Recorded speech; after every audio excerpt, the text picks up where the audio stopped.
Ladies and gentleman, ಮುಂಬರುವ ಚುನಾವಣೆಯಲ್ಲಿ ಜೆಡಿಎಸ್ನಿಂದ ಶಾಸಕ ಜಿಟಿ ದೇವೇಗೌಡರಿಗೆ ಕೋಕ್ ಕೊಡಲಿದ್ದು, ಚಾಮುಂಡೇಶ್ವರಿ ಕ್ಷೇತ್ರದಿಂದ ಸಾರಾ ಮಹೇಶ್ ಅವರನ್ನ ಅಭ್ಯರ್ಥಿಯಾಗಿ ಕಣಕ್ಕಿಳಿಸೋದಕ್ಕೆ ಮುಂದಾಗಿದೆ.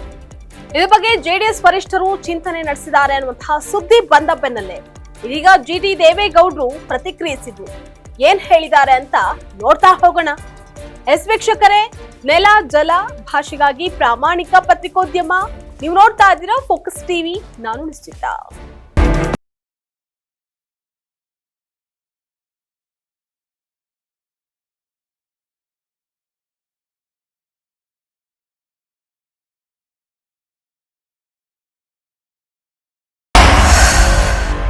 ಶಾಸಕ ಜಿಟಿ ದೇವೇಗೌಡ ಅವರು ಈಗಾಗಲೇ ಜೆಡಿಎಸ್ನಿಂದ ಸಾಕಷ್ಟು ಅಂತರವನ್ನ ಕಾಯ್ದುಕೊಂಡಿದ್ದಾರೆ.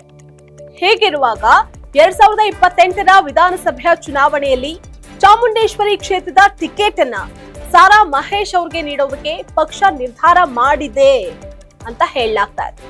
ಈ ವಿಚಾರಕ್ಕೆ ಇದೀಗ ಶಾಸಕ ಜಿಟಿ ದೇವೇಗೌಡರು ಪ್ರತಿಕ್ರಿಯೆ ನೀಡಿದ್ದಾರೆ. ಪಕ್ಷ ವಿರೋಧಿ ಚಟುವಟಿಕೆಯಲ್ಲಿ ತೊಡಗಿಲ್ಲ, ನನ್ನ ಕ್ಷೇತ್ರ ಬಹಳ ದೊಡ್ಡದಿದೆ, ಹಾಗಾಗಿ ನನ್ನ ಕ್ಷೇತ್ರದಲ್ಲಿ ನಾನು ಓಡಾಡ್ತಾ ಇದ್ದೀನಿ ಅಂತ ಹೇಳಿದ್ದಾರೆ. 2013ರಲ್ಲಿ ಮತ್ತೆ ಬೇಸರ ಮಾಡಿಕೊಂಡ್ರು. ಆಗಲೂ ಕೂಡ ನಾವೇ ಕೈಕಾಲು ಕಟ್ಟಿ, ನಿಮ್ಗೆ ಗೊತ್ತು, ಅನೇಕ ಕಡೆ ಕುಮಾರಣ್ಣರವರು ನನ್ನ ಮನೆ ಬಾಗಿಲು ಮುಚ್ಚಿದೆ ಅಂತ ಹೇಳಿದ್ರು.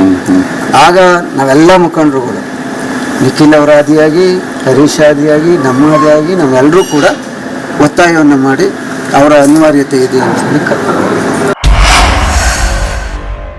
ಮಾತು ಮುಂದುವರೆಸಿದಂತಹ ಜಿಟಿ ದೇವೇಗೌಡರು, ನಾನು ಚಾಮುಂಡೇಶ್ವರಿ ಕ್ಷೇತ್ರದ ಜನರಿಗೆ ಯಾವುದೇ ರೀತಿಯ ದ್ರೋಹ ಮಾಡಿಲ್ಲ. ಹಲವಾರು ವರ್ಷಗಳ ಕಾಲ ಪಕ್ಷದಲ್ಲಿದ್ದುಕೊಂಡು ಜೆಡಿಎಸ್ ಅನ್ನ ಕಟ್ಟಿ ಸಂಘಟನೆ ಮಾಡಿದ್ದೀನಿ.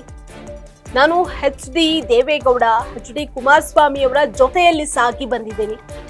ನಾನೀಗ ಜೆಡಿಎಸ್ ಶಾಸಕ, ಮುಂದಿನ ಚುನಾವಣೆಯಲ್ಲೂ ಜೆಡಿಎಸ್ ಅಭ್ಯರ್ಥಿಯಾಗಿಯೇ ಸ್ಪರ್ಧೆ ಮಾಡ್ತೀನಿ. ಪಕ್ಷದ ಹಿರಿಯ ನಾಯಕರ ವಿರುದ್ಧ ಮಾತಾಡೋದಿಲ್ಲ ಅಂತ ಹೇಳೋದ್ರ ಮೂಲಕ ಸಾರಾ ಮಹೇಶ್ ಅವರ ಹೇಳಿಕೆಗೆ ಟಾಂಗ್ ಅನ್ನ ಕೊಟ್ಟಿದ್ದಾರೆ. ಈಶ್ವರಿ ಜನತೆಗೆ ನಾನೇನು ಯಾವುದೇ ನಾಯಕರುಗಳಿಗೂ ಕೂಡ ನಾನು ಯಾವತ್ತೂ ಕೂಡ ದ್ರೋಹ ಮಾಡೋ ಬುದ್ಧಿ ನನಗಿಲ್ಲ. ನಾನು ನೇರ ಯಾವತ್ತೂ ಕೂಡ ನಾಯಕತ್ವವನ್ನು ನಂಬಿ ಬೆಂಬಲವನ್ನ ಕೊಡ್ತಕ್ಕಂಥವನು. ಇವತ್ತಲ್ಲ, ಇಂದಿನಿಂದ ಚಾಮುಂಡೇಶ್ವರಿ ವಿಧಾನಸಭಾ ಕ್ಷೇತ್ರದಲ್ಲಿ APMC ಉಪಾಧ್ಯಕ್ಷ ಸಹಕಾರ ಕ್ಷೇತ್ರಗಳ ಎಲ್ಲಾ ಚುನಾವಣೆಗಳು ಗೆದ್ದು. ಜಿಟಿ ದೇವೇಗೌಡ ಅವರು ಇತ್ತೀಚೆಗೆ ಕಾಂಗ್ರೆಸ್ಗೆ ಹೆಚ್ಚು ಸಮೀಪ ಆಗ್ತಾ ಇದ್ದಾರೆ ಅನ್ನುವಂತಹ ಆರೋಪಗಳು ಜೆಡಿಎಸ್ ಪಾಳೆಯದಲ್ಲಿ ಕೇಳಿ ಬರ್ತಾ ಇದೆ. MLC ಚುನಾವಣೆಯಲ್ಲಿ ಪಕ್ಷ ವಿರೋಧಿ ಚಟುವಟಿಕೆ ನಡೆಸಿದ್ದಾರೆ ಅನ್ನುವಂತಹ ಆರೋಪಗಳು ಇವ್ರ ಮೇಲಿದೆ. ಹೀಗಾಗಿ ಜಿಟಿ ದೇವೇಗೌಡ ಅವರಿಗೆ ಪಕ್ಷದಿಂದ ಗೇಟ್ ಪಾಸ್ ಕೊಡೋದಕ್ಕೆ ಆಗ್ರಹಿಸಲಾಗಿದೆ. ಒಟ್ನಲ್ಲಿ ಜೆಡಿಎಸ್ ರಾಜಕೀಯದಲ್ಲಿ ಭಾರಿ ಸಂಚಲನ ಸೃಷ್ಟಿಯಾಗಿದ್ದು, ಮುಂಬರುವ ಚುನಾವಣೆಗೆ ತಯಾರಿ ನಡೆದಿದೆ. ಇದಾಗಿತ್ತು ಇವತ್ತಿನ ಫೋಕಸ್ ಸ್ಪೆಷಲ್ ಸ್ಟೋರಿ.